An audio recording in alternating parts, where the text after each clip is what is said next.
Hi, welcome to the Breakthrough Hiring Show. I'm your host, James Mackey. Very excited for today's episode. We have Gino Ferrand with us today. Gino is the founder and CEO of Tecla, and he's going to tell you all about what Tecla does. And it's going to be a very exciting episode. We're going to be talking a lot about Latin American based teams and how a lot of companies are leveraging LATAM based engineering teams and even recruiting teams to support customers in the US market. So that's something that Gino and I know a thing or two about. So hopefully we'll be able to provide a lot of insight here. But anyways, I would love to just go ahead and say, hey, Gino, welcome to the show. Appreciate you being here. Yeah. Hey, thanks so much. I'm really excited to be chatting with you today. And yeah, I think all of these topics are super exciting, especially right now. Yeah.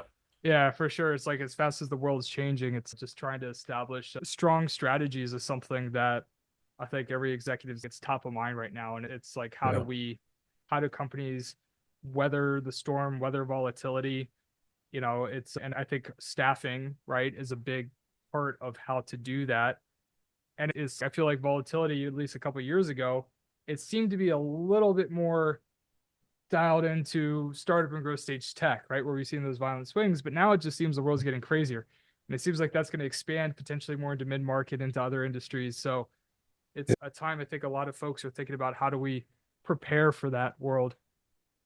Totally. No, I agree. Besides, it's not just AI, it's not just the economy, it's not just companies trying to be leaner. It's all of these things together at the same time. So I feel Yeah. like for staffing, it's a pretty exciting time. And like you were saying, for hiring managers, it's an interesting time because obviously everyone, I think, higher up is trying to put together a strategy of how do we hire lean? How do we save money? How are we effective? How do we use AI to hire intelligently? And so, yeah, so many Yeah. things happening at once. I think I'm sure that everyone can say that about their industry right now, but Oh yeah, it's not just all those things you mentioned, and it's also not just tariffs. It's also not just Cold Wars and warm right. wars and just everything that's going on in the world. It's okay. As a business executive, it's like you're trying to lean on data and make analytical based decisions based on past performance. But then it's like, everything is, it just seems like it's changing Some so rapidly. precedent. Like, what the heck is normal? Yeah, But totally. yeah, man, just to start us off though, which I could already tell by us already riffing, this is going to be a lot of fun, but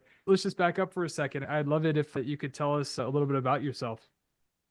Yeah, I'm originally from Lima, from Peru. I've lived in the States for, yeah, 23 years now. So most of my life actually in the States. And I more recently, the last 7 years, I've been living in Seattle and really spreading our brand and working with a lot of cool companies there. Now, like I was telling you, I'm personally moving to Austin, but our company's fully remote. So we have about 100 people right now, and that's really all of them distributed throughout. Some in the US. We have four or five people in the US, but most of our team is in Colombia and Argentina, Brazil, Mexico, Peru. So all scattered throughout LATAM. But yeah, I've been running this company for yeah, close to 10 years now. And yeah, what I think that those are like the main things that I usually start off with. But that's why the Latin America angle for Tecla, it's really because I'm from Latin America and most of the team is too. So yeah. That's awesome, man. Do you ever visit Lima anymore? Yeah, I go back 2, 3 times a year and trying to travel more to meet up with our teams. We have a pod system, like everyone works remotely, works from home, but everyone also, we have a budget and really that we really try for people to get together in their cities and frequently traveling and meeting up with the teams in different cities. And yeah, it's super fun. It's definitely, for us, it's been a really good setup. I know a lot of companies have recently been returning to office and stuff and doing hybrid work setups as well. But for us, it's even before the pandemic, it was always remote for us. So I think we've really learned to make it work. Yeah, and I definitely have a lot of thoughts. I think my perspective on remote and return to office has definitely evolved over the past few years. Maybe that's a topic we can get into as well at some point. Yeah. There's lots of stuff to talk about, but let's just if you could give an overview on Tekla, the Yeah. services you offer, the customers you work with, and anything else that you would feel is important in terms of like, what makes you guys great at what you do, or anything that like potential Yeah. people would consider you guys would want to know. Yeah, no. So, like I mentioned, we've got about 10 years in this space. And basically, what we do is we build nearshore engineering teams for startups and tech software companies in the US. So, most of our clients are growth stage startups. So, I would say most of them have some sort of funding. Most of them are VC backed, but we work with quite a bit that are bootstrapped or that are doing consulting or agency type of work. But yeah, most of our clients, I think, are growth stage startups, Series A, B, C, and then mid-market companies. A few well-known brands too, the MLS, Major League Soccer, that's a company that we work with, and there's a few brands like that. But I think most of our clients are engineering teams at companies that are really looking to make the most out of their hiring, and so nearshore is a good setup for them. And yeah, we run a like a fully, as I was telling you before that we started, it's a fully managed type of service. The teams that we build are fully integrated with our clients. So they're to our clients, they really feel like any other team member. But in the background, we basically take care of everything. So if a company's looking to build a team of 5 engineers in LATAM, we'll introduce them to candidates that are in our network, have been pre-vetted, pre-screened by our team, have a profile on our platform. And we'll basically do a fully managed white glove service all the way to where when they're ready to hire. And so when they basically select who they want to bring onto the team, we'll also have a team that manages all of the employment stuff, the legal, the contracts, the HR, success management, that like sort of performance support that we like to give companies to make sure that everyone's on the same page. And so yeah, so basically we handle everything except the actual project management of whatever the team is doing. That is handled by our clients.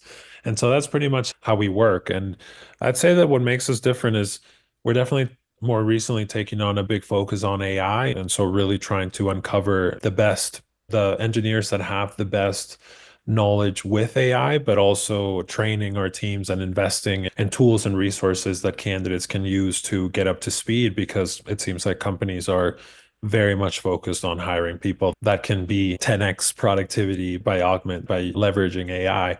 That and our vetting process, like we really do quite a bit in terms of like English testing, soft skills, technical skills, any other sort of assessment that we think is a good fit. So I think that's what companies like the most. I think most of our clients are looking for a turnkey service. Like we want to make sure we're interviewing the best people, and we want to make sure that once we're ready, you guys will handle everything in the background, and we don't have to worry about EORs or deal and contracts and the benefits and how much is it going to cost at the very end? Because I think a lot of companies are typically surprised by how much some of the EORs cost at the very end, like the full sort of ticket. So yeah, so that's basically what we do. Cool. And just so everybody knows tuning in, EORs, can you tell me what exactly what that means? Yeah, companies like Deal, Oyster, Oh, Remote.com. There's employers there's of so many. record?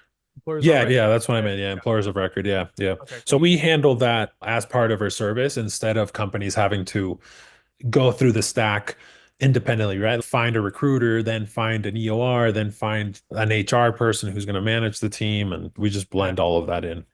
Yeah, for sure. Okay, yeah, that sounds good and something I'm very familiar with. My services company that I started about a decade ago as well, Secure Vision, provides embedded recruiting and RPO solutions, recruitment process outsourcing, but embedded recruiting, it sounds probably similar to what you're doing in terms of Yeah. embedded engineering. But and it depends. Do we have customers where we're literally we oversee talent acquisition? Like we have head of talent in place managing the solution end to end, and then we have like bigger customers, right, where it's a different point of impact, right, or a smaller customer that maybe doesn't need that much support, where we're really just plugging in a high performing recruiter. Our model is we bring the recruiters, we bring the technology needed to recruit, we bring like the best practices and process, and generally speaking, it's I would say like more solutions oriented, Mhm. where it's okay, there's a hiring plan, we got to hire like they might say we have to hire like 500 engineers, right? It's okay. Here's how many recruiters we're going to do. Here's the tech we're bringing to the table. Here's a process we recommend. We're going to plug these folks in for the next 12 months. And so it's probably a very similar motion to what you guys are doing. Yeah. But yeah, Yeah, definitely.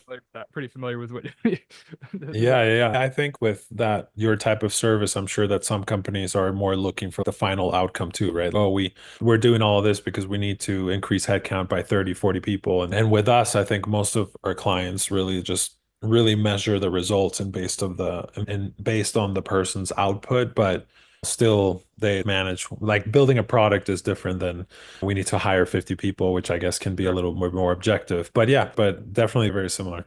Yeah, similar in some ways. And I think it would be cool to start about the benefits like of nearshoring, going to Latin America. I'm a huge advocate of hiring in Latin America for several reasons. First and foremost, from a price perspective, it is a little easier from a budget standpoint for US based companies. And I don't, I think probably the best companies, they don't really look at it as let's pay the least amount as possible. It's, hey, let's come into a market where the rates are lower than in the US and let's come in top of market to get the best people. And so Yeah. it is a cost saving motion to an extent, but it's also a value creating motion. It's not, I don't think people should look at it as cost saving, it's ROI. It's like how do we get the best investment? And so smart investments, there is a cost element, right? But there's also like the return, and the return of getting the best people in the market is also huge, right? So it's I think it's that combination of factors like kind of pillar number one, or the reason that I, for instance, a part of my team is in Latin America, and that's a core part. It's like I want sustainable pricing, I want significant ROI, I want the best people on my team. Yeah, no, absolutely. I totally agree. I think that obviously the value of having people work in real time mode because of the time zones, I think that's a Yeah, huge plus. And totally to what you were saying, I think that most of our clients are coming with that perspective because obviously companies that are looking to build like a call center with 200 people, obviously the Philippines, India, there's still places that can be a lot more, yeah, a lot cheaper. But like you were saying, I think that for some teams, it really makes sense to get the most value possible. And I think that's what you can get with LATAM.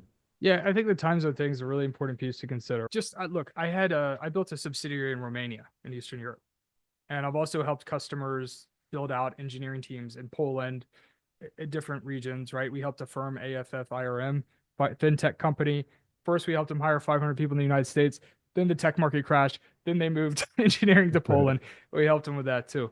Look, the reality is like something is lost a lot of the times at scale with different time zones. I still have a few folks in Eastern Europe, and they're incredible, and they've been with me almost a decade, but like I don't see it as like a solid scale strategy typically. I think the more transactional the work, the more junior level the work, the more potentially it's okay, but there is still things that it's hard to operate very quickly in an organization where folks are operating in different time zones. The reality too, it's like when you start to look at, and this is like something that I think a lot of people miss when it comes to the time zone. It's like it's harder to get mid to senior level people because if they're more competitive on the market, if they're senior level, they're at that point they're probably going to have kids. They're probably going to have a home life. They're going to be trying to balance those things.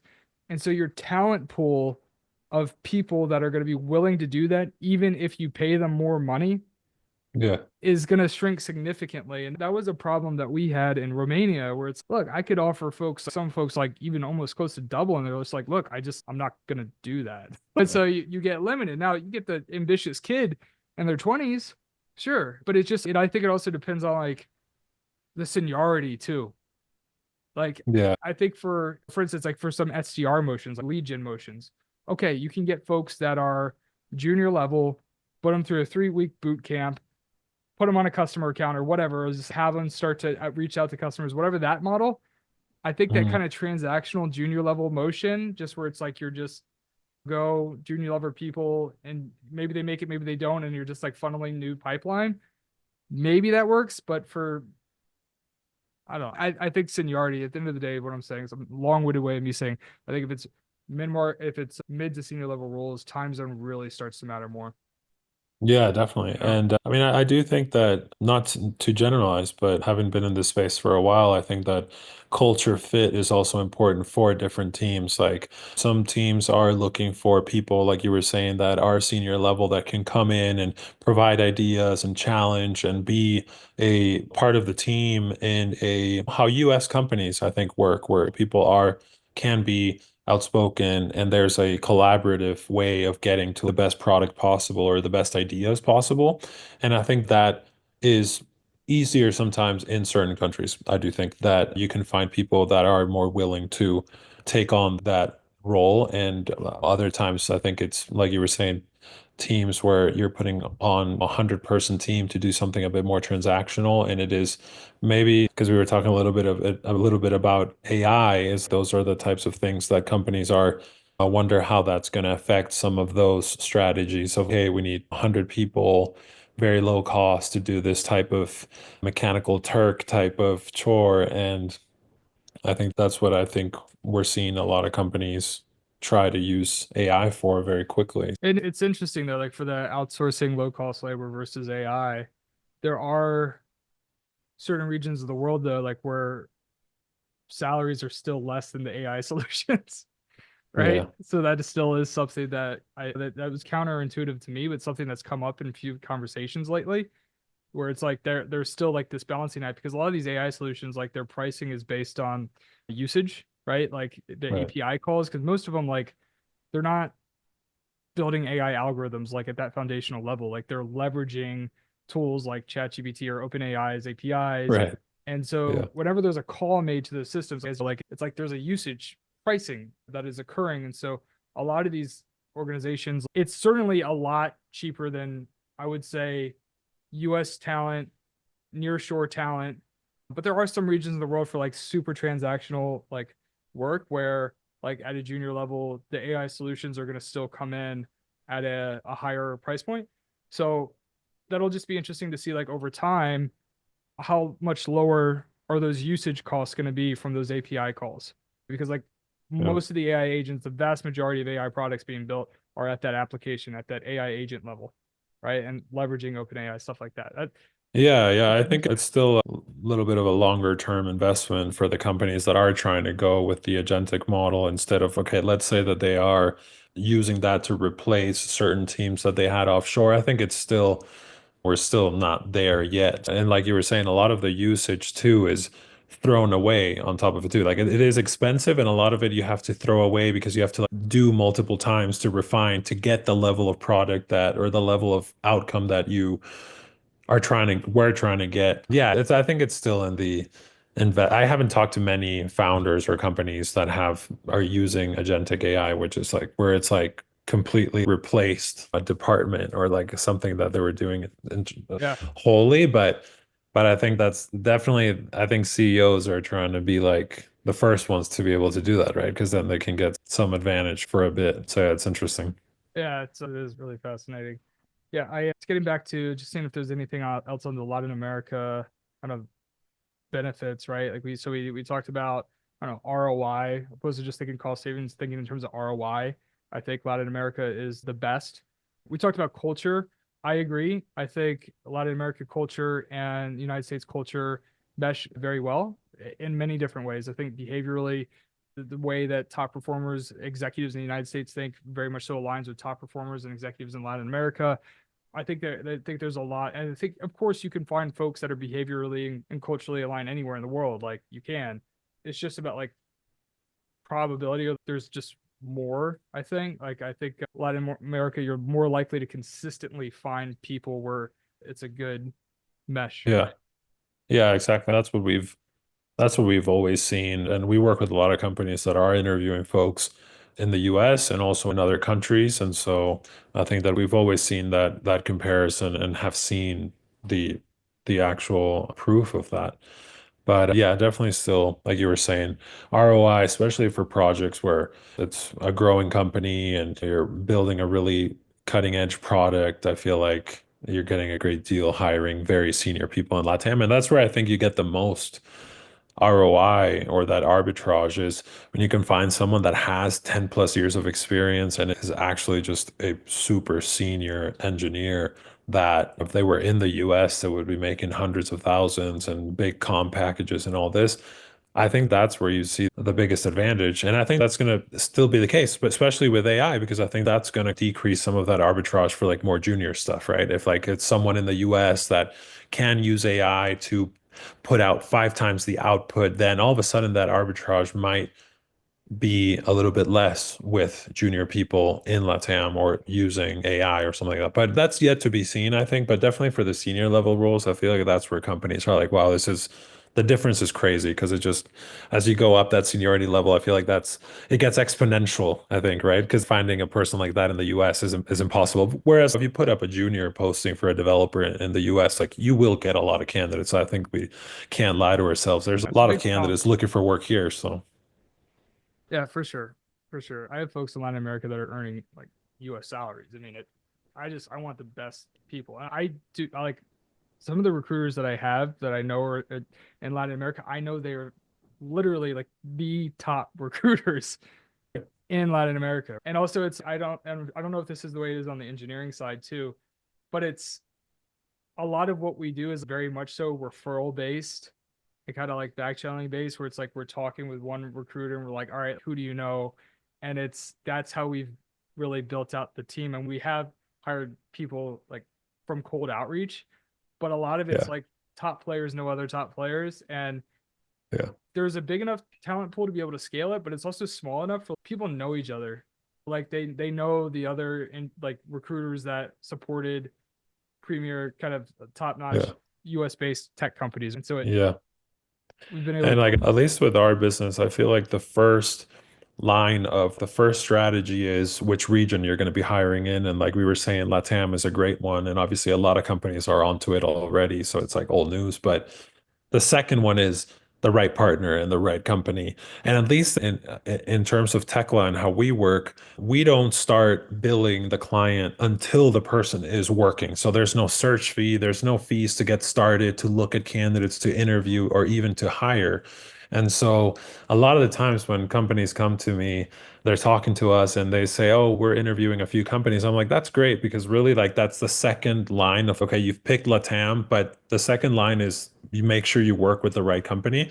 But a lot of the times I'll tell them like start interviewing people that this company can actually intro you to, because a lot of companies, everyone will say they have the best talent, right? Everyone's going to say that. But there actually is a big variance between who companies can introduce. I'd say at least in the engineering space. Like we've worked with a lot of Yeah. companies that came to us and were like, look, we've been trying to fill this for 6 months, and we get scared because we're like, crap, that might be a client that is just super picky and really isn't looking to hire. But then we start working with them and they're like, oh, like this is the type of candidate we were looking to interview. So like those hard to fill engineering positions, those are my favorite because I do know that the 30 other recruiters in LATAM for engineering talent, they can't fill those roles. Like they might be able to find you a mid-level React developer. I think probably a lot of companies can.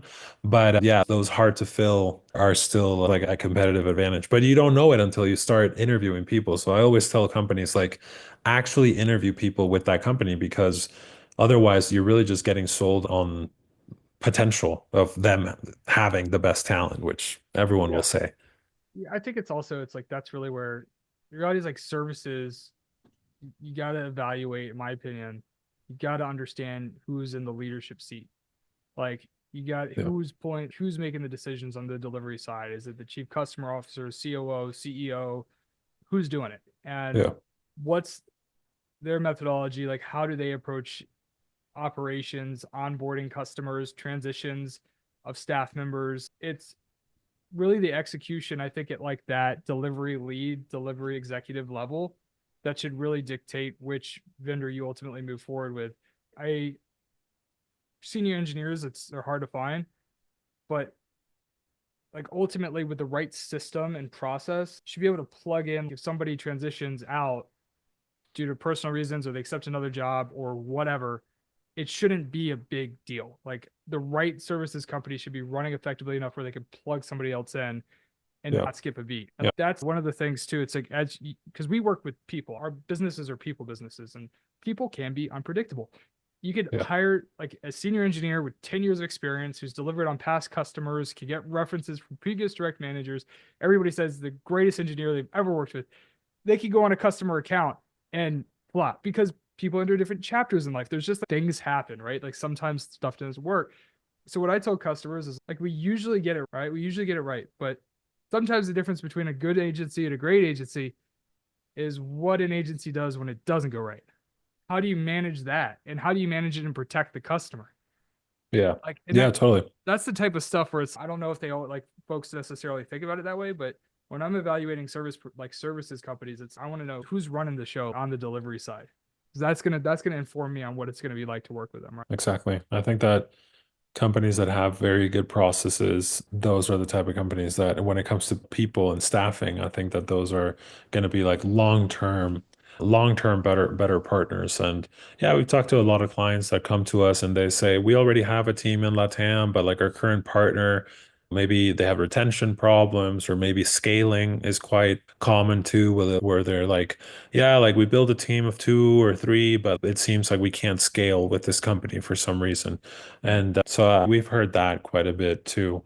So yeah, definitely it's like the space is so commoditized, but at the same Yeah, it time, is. it's like it's people business. So the you have to find the best people, not just the end outcome, like the final candidate, but work with the best people Yeah. as like a partner. Yeah, for sure, man. I couldn't agree more. It is a commoditized space, and it's, I don't think we should be fooling ourselves that it's not. I think there are senses like differentiators, but let's be real. What really differentiates a great service company, it's people business. It's the people. It's the process. It's how the company is operating. That's like I believe in this model through and through. Like, I'm building up an outbound sales team for Secure Vision, my services company, and I'm leveraging a firm like ours that Yeah. does this for sales development and account executives, right? That does an embedded model. And the way I chose it was not by going on a bunch of websites and looking at little differentiators when it's how legitimate are they. It was, okay, who's running the show? I got introduced to somebody that I knew produced results for a Yeah. CRO that was very successful. That's an advisor to my company. It's like I'm on the phone directly with the co-founder of this organization, and we're talking strategy, and I'm seeing how much I'm learning from him, and I'm looking at things like how responsive they are, how urgent, like their sense of urgency, those types of things, and what their onboarding plan is to really decide, okay, is this the right provider for Yeah. me? Are they looking out for me? Are they just telling me what I want to hear? Are they also telling me about risk? Like when you're saying like interview people before placing them, like that creates another layer for you to deliver on, right? Yeah. Because then you have to do that. But it's also a trust building motion where you're like, hey, we're going to show you what we got. Exactly. Yeah, yeah. Once we get like a client to actually go through a process, then they see how easy it is and the level of talent they can interview, then they're like, oh, these guys are actually able to deliver on what they're promising. And I think like to what you were saying, like it's the opportunity cost is something that sometimes I think that the people overlook, right? They're like looking to be within a specific hourly rate. They're looking to be maybe find the partner that is the cheapest or that is going to get them the best cost advantage. But then, it's going to take you 3 more months to hire someone. Then maybe you're not going to be able to scale past that 1 or 2 people. Maybe they'll leave. They have retention problems. Like, and then all of a sudden your competitors are building their product way faster and then they get to market and then they make millions and millions of dollars more than you did, and all because you were trying to save like $5 an hour. And so like a lot, like sometimes you do deal with clients that are so focused on what's the markup exactly, like how much are you making? And it's while you're doing that, like your competitors already like working with senior people. And especially right now with AI, it's like so many companies are trying to work very fast in integrating some of these AI technologies and building new AI technologies. And I think, but it's always been the case in tech. Like you have this opportunity cost that it's, oh, you can't just eventually hire and eventually get to the product to where you need it to be because it's okay, there's 10 other tools that are like building faster than you. And it's always been like that. I don't think that's new. But obviously with like how much companies are trying to be lean and profitable, I think it's creating sometimes this hyper focus on maybe saving a few bucks an hour instead of, okay, now like you don't have those 3 senior engineers to be building. And that just compounds. Like you don't Mm-hmm. have them. So then you can't get to that next milestone. So then you can't hire more salespeople to get more clients, to get more revenue, and then hire more engineers and grow. And it compounds. And I've been seeing it because we're hiring go-to-market people in the US for Tecla. And we, like you were saying, we also use companies like ours and try to use company like recruiting companies and pay those fees to make sure that we're getting like the best talent. and fast. Because if you make a wrong hire, then all of a sudden you're in Q3 and you've done nothing of what you were trying to do. And then your competitors are way ahead. Yeah, it's definitely worth it working with companies that can get you the right talent in and fast. For sure, man, for sure. And I think we have time for one more topic or something that I would love to dive into that you actually brought up before our call is getting into evaluating engineering talent for AI proficiency. Yeah. And so I would love to learn. I think of the question I have, and I do hire engineers for a software company that I just started, and it's my first time being a founder of a software company, which is cool. But Yeah, it's nice. it's like a newer motion, and but I am at this point like an engineering hiring manager. I'm not technical. I understand it conceptually as well as I need to be a CEO. But I am curious, like, how are you evaluating somebody's proficiency in AI? Do you really only consider somebody proficient if they've worked for an AI native product, whether within a larger organization building a new AI native product or at a AI native like startup, or are there other ways Yeah. like you don't really care as long as they're using it and leveraging it? Like how do you think about measuring somebody's proficiency? Yeah, yeah. Right now, to give you some like insight into that, like we really have a lot of, I would say that the vast majority of companies coming to us are still not saying, okay, we need AI capabilities. We need to vet this in the job descriptions and everything like that. We need to make sure that they have this experience. So that's the truth. It's like I don't think it's completely overtaken like our hiring process or something like that. But definitely what I'm seeing a lot of is like these CEOs of larger companies are starting to do that. And the trends, how quickly trends move in the tech space, like Silicon Valley and everything. It's like once like the CEOs of Google and Meta, and like once the bigger people are saying this is what we're trying to do, then all like VCs then say, hey, startups, you have to all do this in my portfolio. And then that's how it all happens. And so we are like, let's say that about 15% of our current clients are looking to really vet these capabilities. And yeah, I mean, we're working with some startups now actually where they've requested that they have experience working with ChatGPT on a daily basis for code generation or for QA or for testing. And Cursor, some really cool tools that are coming up in the space that are allowing for faster development. And I think that's how we're vetting right now is making sure, first of all, that they do use it on a daily basis, even if it's just Chat GPT.